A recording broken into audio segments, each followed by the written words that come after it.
Okay, so this dropped today. I really thought we were getting not this next. I have not seen it. I don't know anything about it beyond who the character is. And yeah, I guess we're just gonna get into it. Guys, any thoughts? I already saw it and found it traumatizing. I'm waiting to see what you're going to say. Oof. Okay. All right. All right.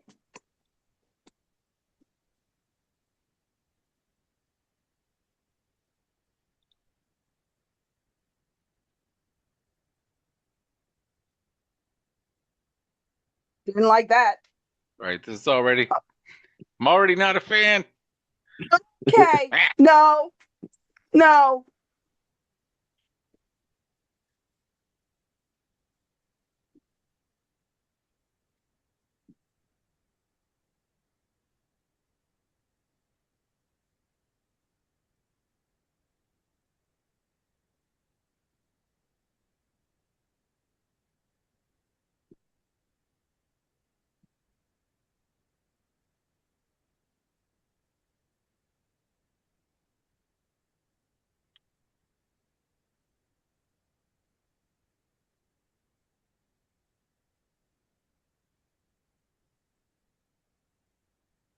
Oof.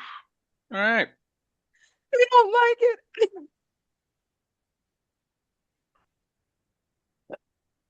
Uh, True to the origins of the character, like really true to the origins of the character, because no version of Clayface hasn't been deeply upsetting, even when they tried to like kind of make it a little less crazy for Batman the animated series. It was upsetting then as a kid, but yeah, no. okay. My simple, most elegant response to all of this is you could have done visually everything that you just did and just have told the golden age story of Basil Carlo, the first Clayface. Like that, you could have found a way to have done that. That would have been that would have been infinitely more interesting for a multitude of Not reasons. Basil? I don't know what if it was Basil, which now that I think about it, you're probably right. It doesn't really make it any better. So, Just what made you think that might be more appealing? Like, what was your what? I mean, Yeah. I mean, I mean, I guess my thought process is this character feels so far removed from looking like anything that I would expect as a Batman villain, which I get. The Matt Reeves universe.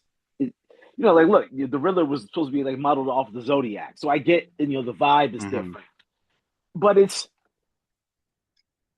I don't know. Maybe you know what? Maybe to be honest, sometimes with some of these trailers, they come out so early, and they show they the information they show doesn't really communicate what the film is actually going to be like. But Hmm. I as will this, Yeah. say I will say we have been complaining for decades at this point about them not doing new characters. very true, very true. We have literally been complaining because what have we said repeatedly in previous podcasts? Batman has one of the deepest rogues galleries of any character in That we comics. never get to. And we Yeah. never get to them. We always get the Joker, the Riddler, and Catwoman, and maybe Penguin. But we never get, except for on Gotham, we never got any of the other ones.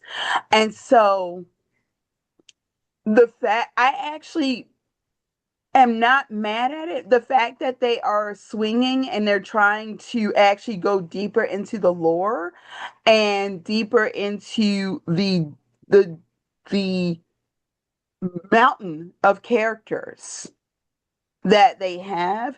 And okay, I just had a thought. Are they setting up Hush? But they would have to do a lot of work because we have to get what was And going on that's with Bruce at that time. right. And that's work that hasn't been done. I think, Yeah. you know, uh, to me, my feelings about it keep switching back and forth. I feel like you said, I'm not mad at it, but it's not for me. It would take a lot for me to go see it because I'm already reeling from, the idea of what we've got coming up with Spider-Man. If our direction is body horror, I'm just, I don't do body horror anyway, and I especially don't love it when it's associated with comic book movies, because to me, comic book movies are supposed to be a little more light, a little more fun. Have I enjoyed darker Batman stories? I enjoyed the Batman. I enjoyed the Penguin miniseries, and this might be good, but I also like the same way I felt about Venom. I feel like one of the things that's kind of most annoying, and we've talked about it a million times, and you even just said it. We have we don't get into deep into the rogues gallery for some of our favorite superheroes because we have so many reboots, or we just don't have those opportunities. Those movies aren't getting made, and they won't compromise to do TV. And now we've seen a little more, it's seen that change a little bit. But the trend of doing a villain story, because you can't find a way to do, back to back Batman, Spider-Man, Superman, like these stories. So you've got to find a way to like get these villains into their own thing. It is tricky because when you have a villain origin story, you make them more of a protagonist than I think people are usually ready for. I mean, the Venom in the Venom movies is an anti-hero and really is not in the mold of the Venom I knew growing up. Maybe the Venom that is now in the books. But like, who is Clayface? How are we supposed to be rooting for this? Are we supposed to be just watching the horror kind of unfold?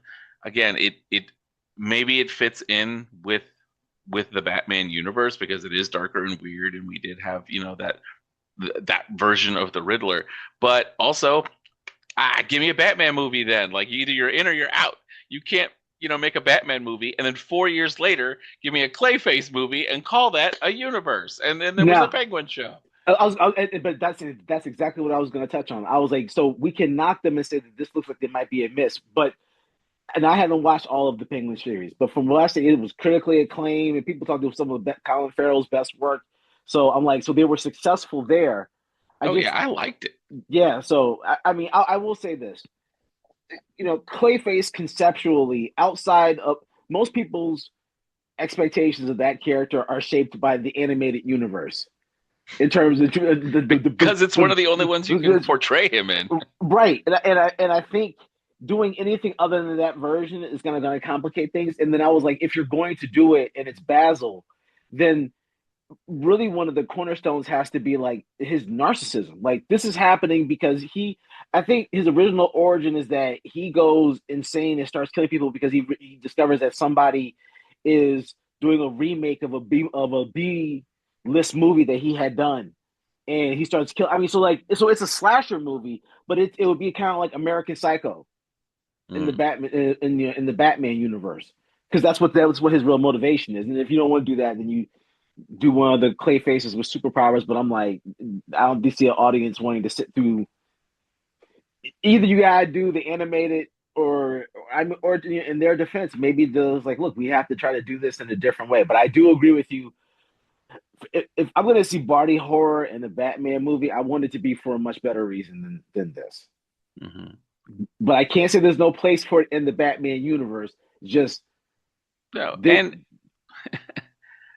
to take the character seriously that way, I mean, we've seen it done with a lot of other characters, and so, like I said, it might be good, and it looks like they're taking it seriously, but it isn't for me. In that, like, what are we gonna like? I don't know how to ground characters that to me are Batman characters.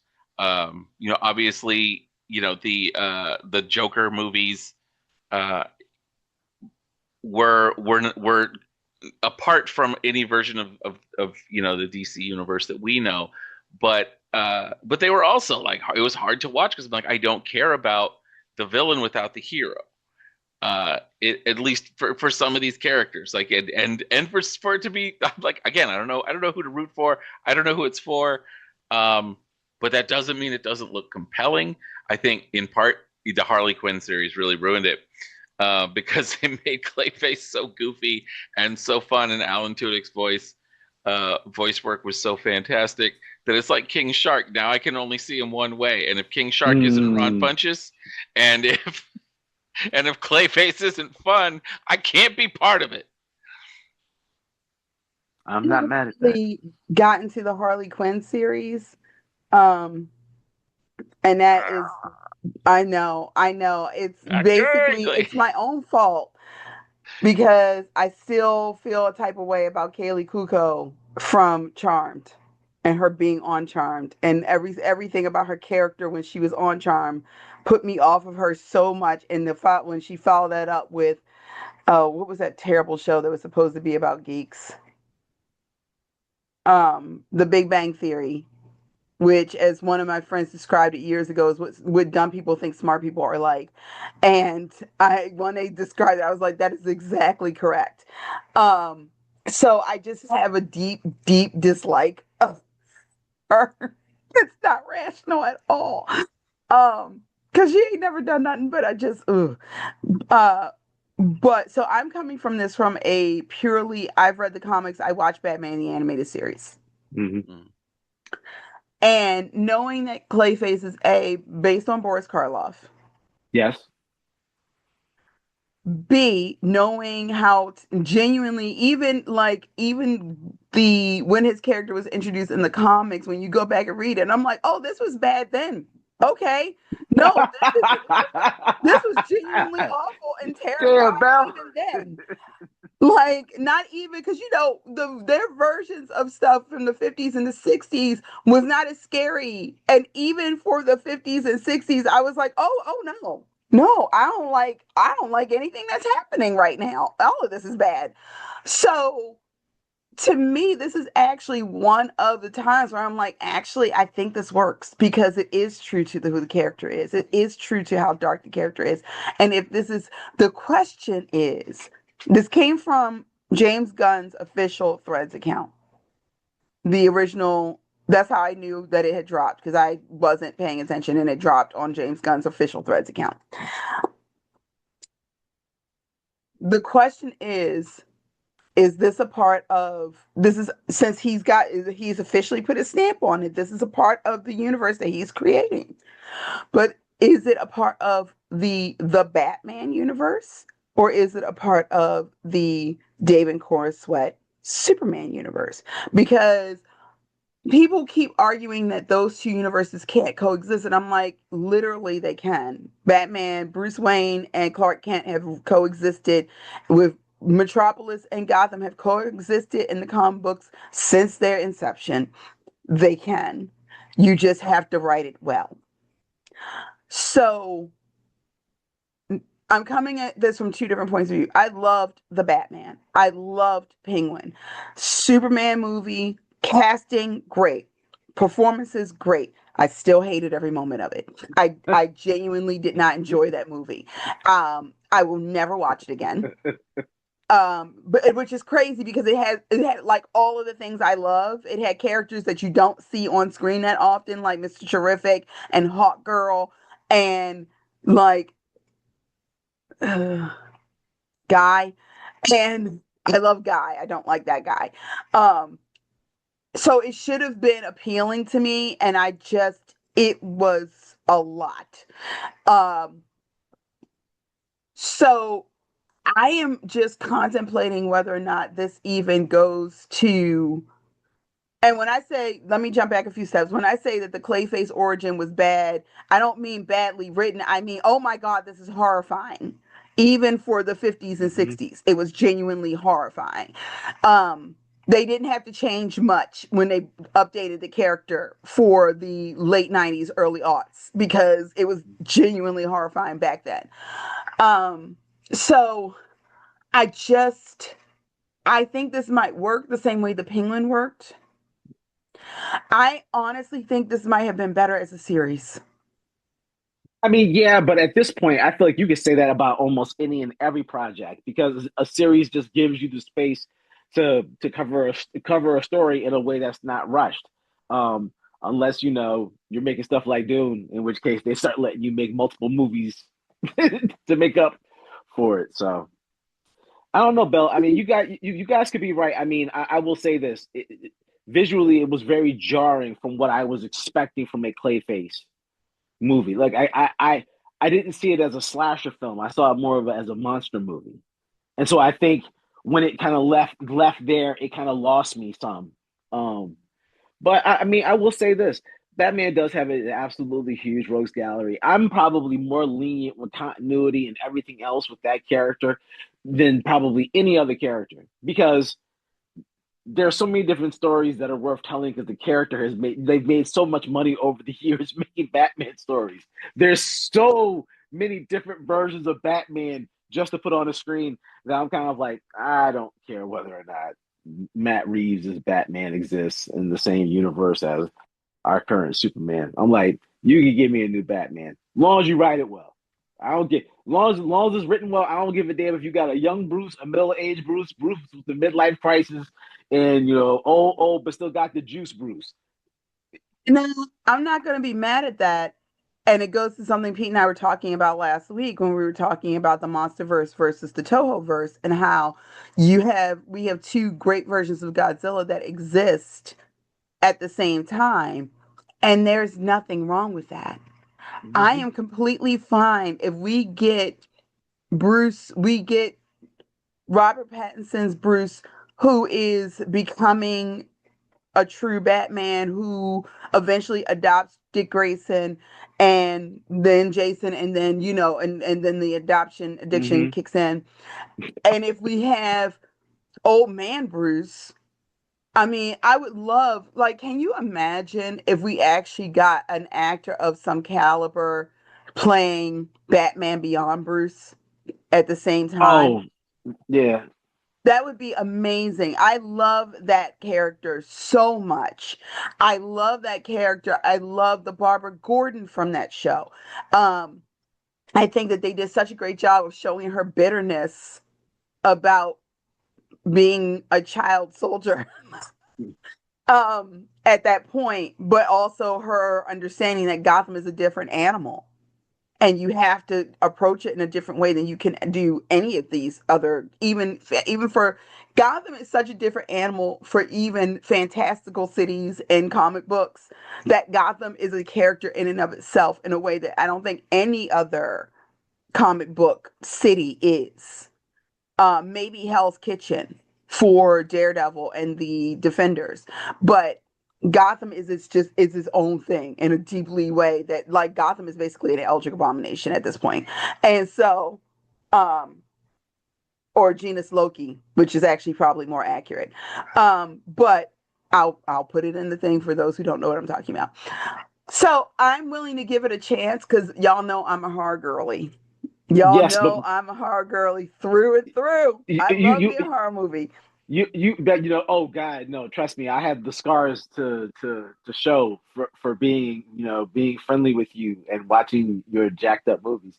But the point that I was just going to make was that you raised ultimately I think what's really the true answer in terms of any reasonable human being's reaction to this trailer, and it's we could have got a Batman Beyond movie, but y'all chose to not do that. Y'all chose to do this, and so if you're gonna do this, you gotta make this so good that I'm not hostile about the fact that you still haven't made Batman Beyond. Not even you haven't even been willing to give me a new season. Like you could have shut me up with that. So I think every Batman fan who is a decent human being That's what it is. wants to Uh, see it. So that's what it is. That's what this is all about for me. Is that this could be good, but I'm like, why are we here? There's like 30 other things we could have done before this, including a Batgirl movie, including like a sequel that is an Oracle movie. A Mm. Birds of Prey that has the Birds of Prey in it, unlike any movie or TV show that we've gotten for the most part. Like there's about 100 things we could have done before a Clayface movie. I would have, Kite Man's out there, and I'm okay with that. But it's that we're getting this where there's like it's somebody took a wish list and just went to the bottom of it. I'm not saying this isn't on somebody's wish list, but like I think most of us have other wishes when it comes to Batman stuff that we would love to have seen, like a Batman movie. Ty. And that's all I have to say. Well, I on that note, thank you guys for hanging out. I guess we will see what we see because I'm always down for horror. Um, no, so no, so that means Belle will see what Belle sees, and the rest of us will sit and listen to Belle get their breakdown. Because if I need to understand the horrors of humanity, I just turn on my television or read my newspaper. true, true. Um, okay, I just had another thought.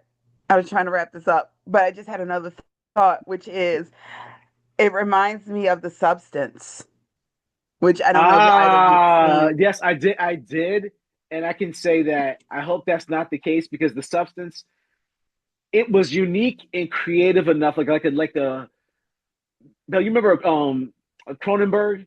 It felt like Yes, it reminded me very much of that. Yes. okay, it felt like a new Cronenberg film. So that worked. But you Yeah. know, this that's conceptually unique enough that I would never want this movie to try to be like The Substance because then at that point is that you'd have to be better than that original film. Yeah.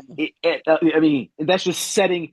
I feel like the way we set up these movies sometimes they set them up in a way where success is so potentially like hampered just conceptually by how they place things. So yeah, Yeah, Pete said it years ago. The DC loves to snatch defeat out of the jaws of victory, and that has stayed with me for years. yeah. Pete didn't say that. I said that. Honesty has been the most No, accurate Pete, thing.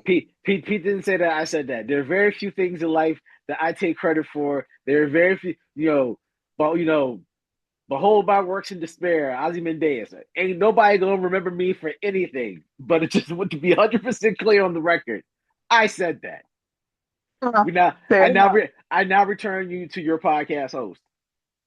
On that note, thank you guys for hanging out. We have a bunch of stuff coming. Come see us in about 2 weeks at Snug Books, where we'll be discussing the Stardust Thief of Chelsea Abdullah's book and the first book in a series.